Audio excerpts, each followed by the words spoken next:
Hi, my name is Gary Hauck, and one of my favorite sites in Montcalm County is the Montcalm Heritage Village. I'm eager to talk to you today about that great place. Welcome to the Discover Montcalm Podcast, where we are going to look at the communities, the businesses, the attractions, and the people that make up Montcalm County. Here is your podcast host, Duane Weed. Hello, and welcome to this edition of the Discover Montcalm Podcast. And yes, Gary is back. In the last episode that he was on, we talked about Montcalm Community College and the history, because he wrote a book on it. And if you want to know more about that, go back and look in the podcast to see his interview and all of the very interesting things you'll find on the history of MCC. Today, we are going to talk about something that's still connected with Montcalm Community College, but it's Heritage Village, and it's right next door. So, Gary, thank you for sharing this information with you. My pleasure. And I have to first say that I'm a little upset at you. Uh-oh. and only for the fact that at Heritage Festival this year, which we're in October of 2025 right now, you were manning a table with some wonderful artwork. Thank you. And it was a silent auction. A fundraiser. And the reason I'm upset with you is that you didn't award me the bid. But you were so gracious to help up the ante with that. I'm so grateful for that. Thank you for doing that. Well, it worked out great. And that is me thinking that I'm funny, but if it helped raise it up. Yes. But it was one of those things that I told my wife the next day that I guess I didn't win because I didn't get the phone call. But it was great to see you there that day. I appreciated the fellowship. And it was nice. And we had also touched base back when you were Reverend Ole Amble. Yes. So there's a podcast with Gary here on it that you were actually in character.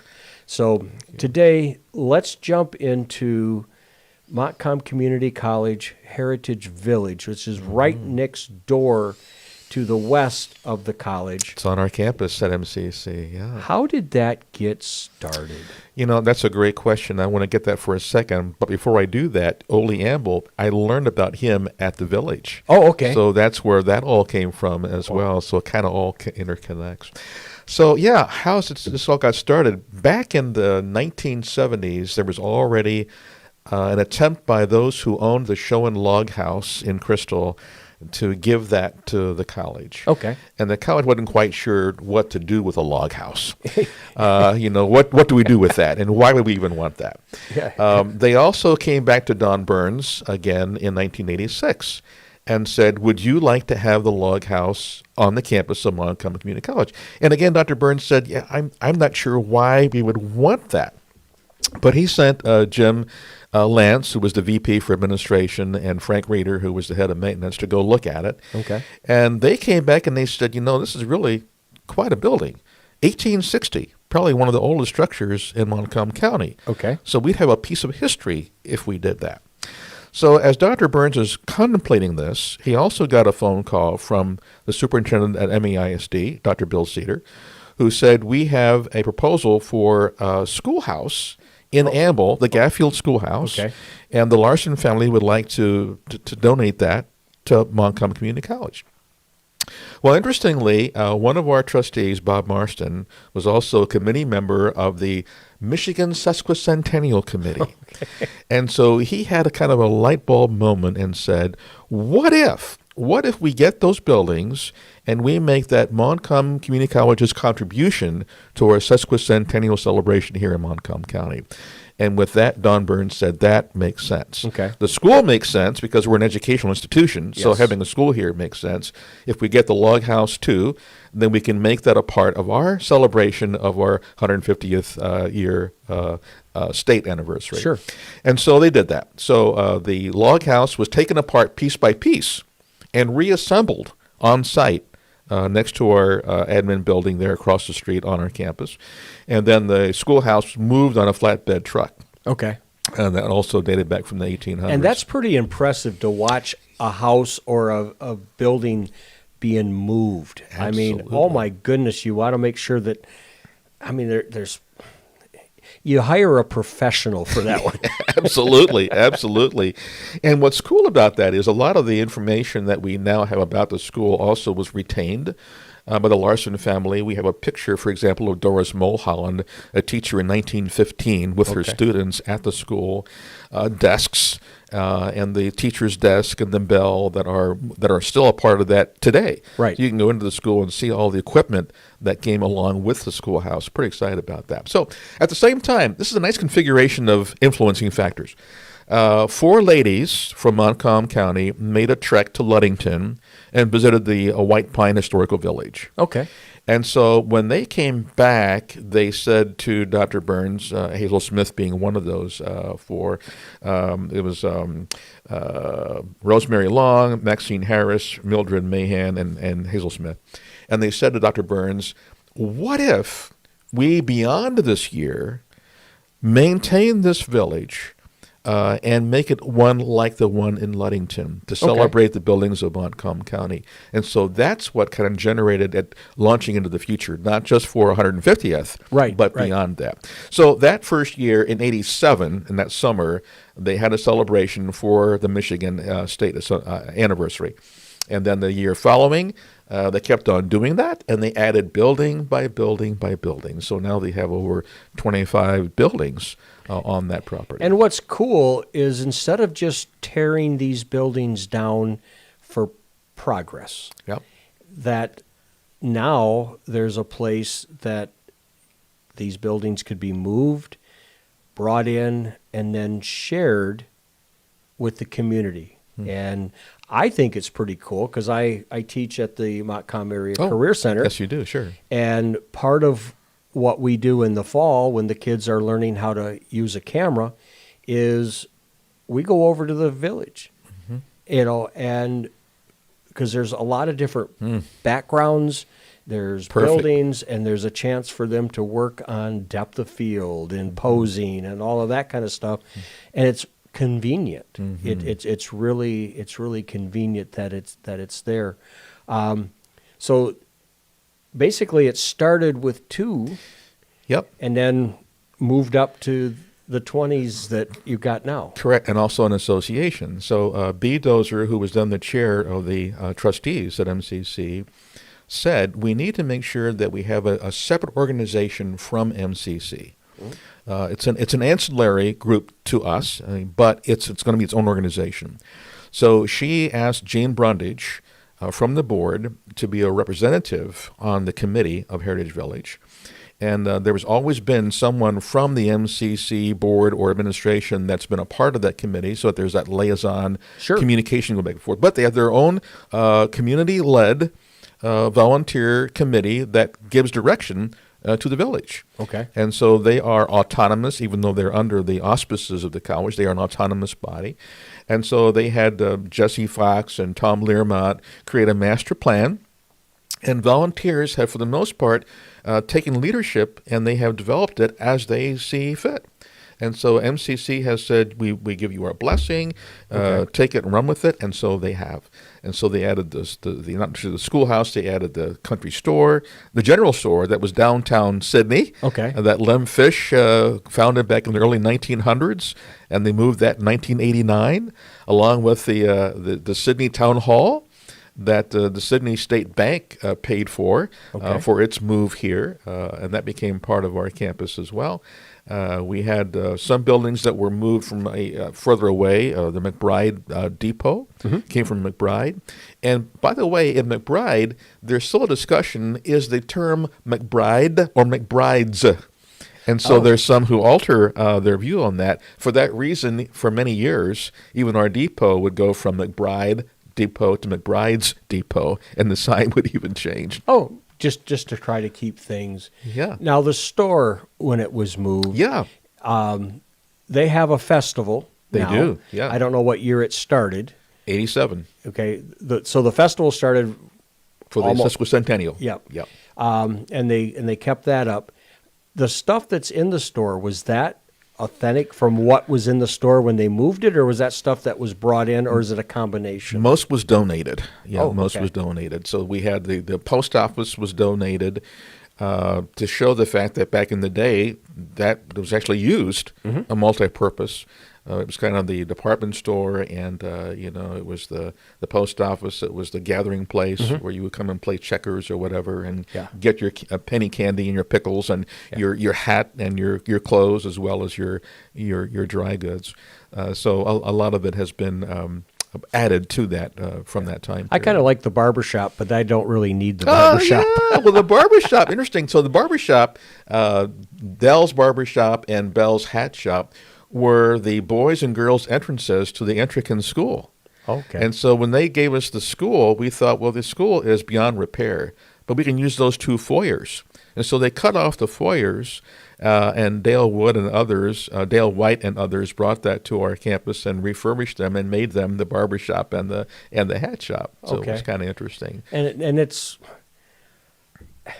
got a barn there. I mean, it's got some other things. We have the ale barn from the Crystal area as well. I believe they came from Crystal. Dale White was also instrumental in reconstructing that. We have the blacksmith shop. Yep. That was built by Dale White with equipment that came to us from other sources. I think Mr. Raymer was one of those that gave to us those. The doctor's house was an old house in Stanton that John Bookwalter gave to us that dated back to 1910. Oh, wow. And that was moved on a flatbed truck, and now we have provided a wonderful visual of how a doctor's house would have looked back at that time period in the 1910s. And during the festival, you get a chance to walk through that, and you can kind of see, because otherwise you can look through the windows. Sure. But there's opportunities that you can actually go and actually enter these and be part of what was there. I know that during the festival this year, there was actually kids in school. Yes, they do have school sessions. In the attire of period dress that time, which was kind of neat. And then watching them outside playing games with games of that time. Yes. Instead of out on their Game Boys or whatever it might be, on their phones. They're part of the reenactment. They're part of the reenactment. Yeah. The Discover Montcalm Podcast thanks West Michigan Technology and Design Solutions, M1063 WGLM, DW Video, Blueberry Podcast Platform, and Business Growth Engine. Thank you for your support. And our docents actually are in our committee. They're committee members who during the year plan for these things, and then during the festival, they don their garb, and they become a part of the reenactment of that particular building. Well, and there was also a tent set up, and some ladies were making bread over a fire. Over a campfire. So, I mean... Civil War reenactment, yeah. Yeah, and that, I think, is pretty cool. Now... the train. Yeah. How did the train... I mean, I understand the depot. Mm-hmm. Where'd you find a train? Yeah, Bob Brundage was the one who led the charge on that one. Gene Brundage's husband, who was a fireman, I think, for Crystal for many, many years. But he had connections with the Coopersville Center that has the Coopersville train today. Okay. And they had this engine. It's a famous engine. I have the number here for those who are train enthusiasts. It's an important one because it was actually involved with a train robbery years ago, 7456. Okay. So it was an engine that dated back to 1920, and he acquired that from the Coopersville depot, and it was brought here through rail. It was not workable, but through rail and truck. Okay. And I think it cost around $40,000 to get it moved. Wow. So a lot of spaghetti dinners, a lot of bake sales, and a lot of donations, and a lot of generosity to get that train here. But we learned later in time that it was involved with a very famous train robbery. And so people in Canada had contacted us and said, can they have that train? And the answer to them was, no, thank you for your interest, but we'll let the folks here know about that train robbery in the process. And that's the first I've learned about the robbery. Isn't that something? Side of it. Yeah. And again, one of my biggest reasons for talking to people like you across the county is to learn some of this history. Sure. And then to share it. Because you and I talked earlier on that, neither one of us are very shy. And we can, and we're happy to share. I'm inquisitive. I want to get to know things behind the scenes and how things are working. Mm-hmm. Is there anything else about the village that you would like to share before we wrap this up? Yeah, probably 2 or 3 things. One is the church. Yep. So our committee went all throughout Montcalm County trying to find a church from the 1890s or in the time period to move in a flatbed truck. They could not find one that was substantive enough to withstand that kind of a move. And so Tom Learmont, one of our committee members, did the drawings and drafted a composite of what a church would look like from back in that time period. Okay. And the Brown Construction Company in Carson City came and laid the foundation, put up the main structure, and our committee did all the rest. So most of that building, 85% of it, was done by our own 20 volunteers or so. We did get the pews from Six Lakes United Brethren Church. We got the organ from the Howard City Germain Funeral Home. Yes. Back from the 1890s or the 1880s. Piano from Carson City. And by the way, that also is interesting because back in the early 1900s, latter 1890s, there was a big rift in Montcalm County churches about the piano being used in the church. It was seen as the devil's instrument. Oh. And yeah, so I'm a drummer, and I've been part of a church that we brought drums in, and it was probably 90%, 95% of the people were enjoying it. But you had that 5% that thought that drums were not supposed to be in church. I hear you. And, God bless the people for their, and I understand that. So what else you got? So it was the same thing. But so Ole Amble was the one who back at that time period kind of quelled the storm. Oh. And said, if God gave the gift of music, let's allow people to differ in terms of how they, do that music. So at any rate. And I could tell when you start talking about Reverend, because you've done him in period. Yeah. I could sense that you were almost going to go into character. Ole Amble mode. Yeah, exactly. So getting back to the Heritage Village. Yeah. What have we missed? One more fun thing about the church. So the graveyard. Those are all real tombstones, but there's no one buried there. Oh, that's not what I tell my students. Oh, is that right? Okay. I joke. I then come clean. Sure. And let them know that this is, but the headstones are real. They are real. Yeah. So one of those, Hannah Dickinson, there was a man, I believe he was in Sheridan, who found that on his back porch steps. Oh. He picked it up, turned it around, and when he saw what it was, he said, I don't want that on my porch. So he gave that to us. Okay. When I was a docent in that church, I think it was around 2010, I was talking about this, and somebody in the back of the church raised his hand. He said, did you say Hannah Dickinson? And I said, yes. He said, that was my great-grandmother. That was stolen out of the Muskrat South Sidney Cemetery. I never knew what happened to that. I'm just glad that it ended up here. Okay. Because they replaced that stone at that point in time. I thought that was really interesting. And then the rose bush in the middle of that cemetery came from the Anderson POW camp down south. One of the Union soldiers that was back in the concentration camp there, in the POW camp, brought that back to Montcalm County after the Civil War. And so that's also a part of that cemetery today. Wow. And I forgot the jail, so the Edmore Jail. Yeah, I was going to say, let's put people behind bars. Yeah, the Edmore Jail. So it was called the Loggers Jail from the 1800s because the same two guys would get their paycheck on Friday night, get smashed, get arrested, spend the weekend in jail, get out on Monday, go through their week. The same thing happened on Friday. kind of a rinse and repeat. It is scenario. Kind of rinse and repeat, kind of an Otis Campbell story. So that's one of the buildings on campus that people love to enjoy as well. But it's great. I love festival every August, the first weekend in August every year. And the book that they had me write for, that they asked, again, the commission, they asked me to write this for them, the story of Heritage Village. This was put out in 2011, so celebrating 25 years. So this is an older edition of that. But most all the buildings are talked about in this book. And our stories today are a part of that book, and that's also available on Amazon.com. Okay. And they can learn more about you at GaryHauck.com. GaryHauck.com. GaryHauck.com, sure. And so if you want to look at just a couple of his books, which is in the 20s, right? 26, yeah. 26 at this point. Yeah. Are you in the process of writing anything new now? Or are you just going out and continuing to be a world traveler? Well, I just finished 2 books this year. One is called Let's Travel and Explore the World. That just came out 2 weeks ago, or a few weeks ago. And then just now is coming out one that's called Essays on Faith and Psychology. Okay. And so it looks at the extremes of faith without thought or thought without faith.